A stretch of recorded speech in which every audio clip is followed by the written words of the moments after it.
Hello and welcome. So I'm going to start with this something interesting that I saw on X a couple of days ago.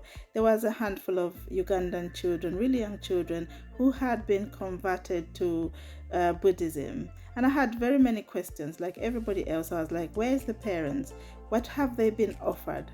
But obviously, there's no one to answer those questions because, well, there's no one to answer those questions. End of story.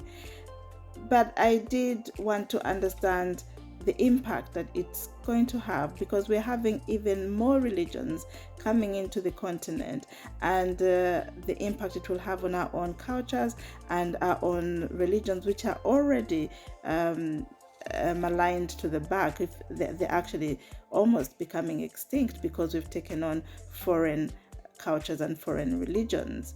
So I went back to find out how religion started, and I picked on the few religions that I sort of know about, or that I could get information on, or those that are predominantly existing in Africa. So I started looking at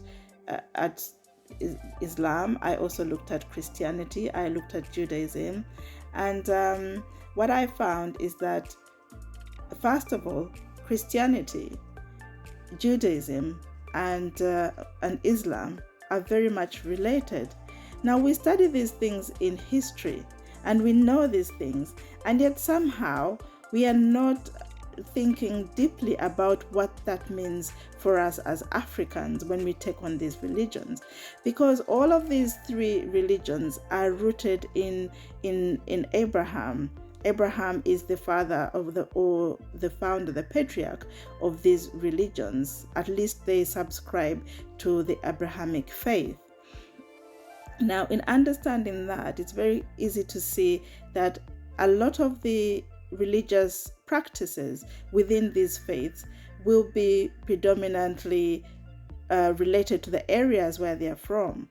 So when you look at, for instance, Abraham, when he has, as the father of faith, he has gone somewhere off and God has asked him to sacrifice his son Isaac, and then he demonstrated a lot of faith in attempting to sacrifice his son. So we have to understand that these are human beings.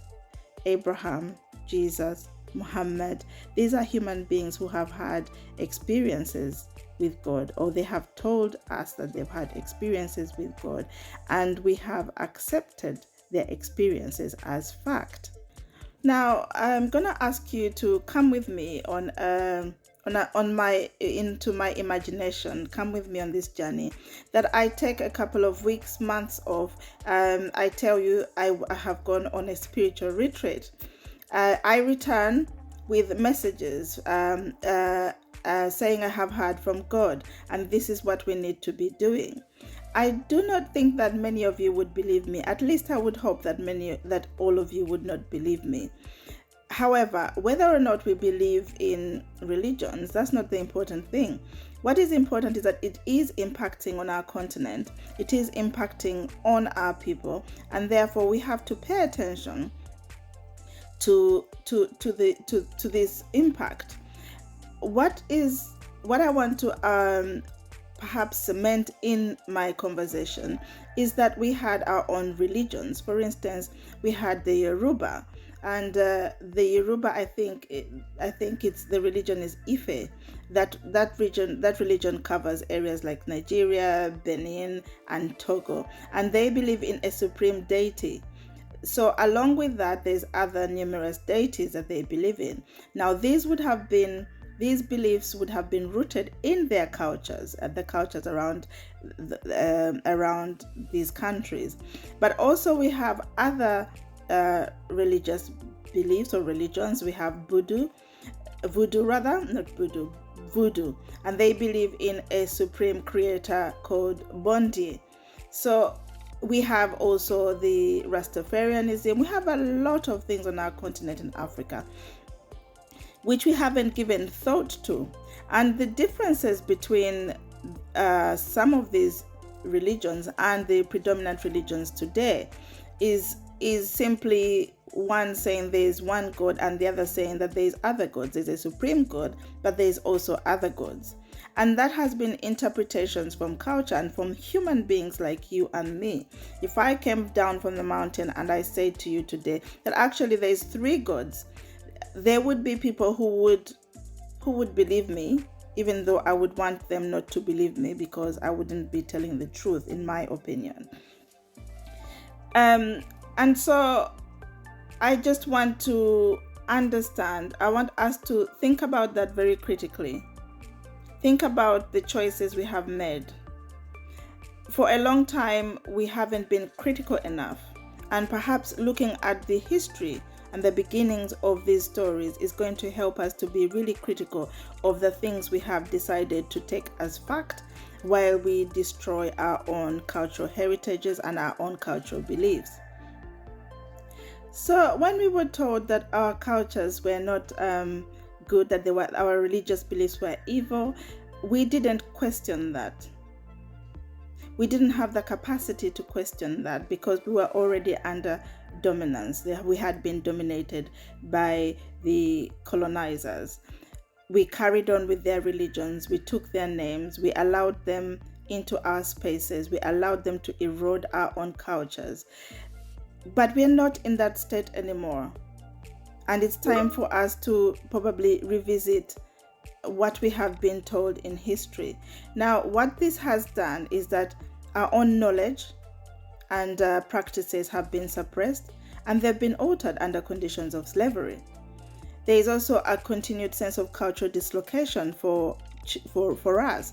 And more so, my advocacy for this conversation is for the children, the future generations. We have children in the diaspora and we have children on the African continent who are disillusioned with what we have taught them over the years and what we have learned from our parents. What we haven't learned is how the process in which we adopted these religions, and we haven't questioned why our own faiths and religions are evil. Who decides what is evil and who decides what is good? So we are perpetuating this situation. Even now, we have Africans who have taken on foreign religions and foreign cultures at the expense of their own. And yet we are a globalized community. Many other countries like China, India are showcasing their cultures and religions, and we are accepting them. For instance, in schools today in England, we have the Mufti Day.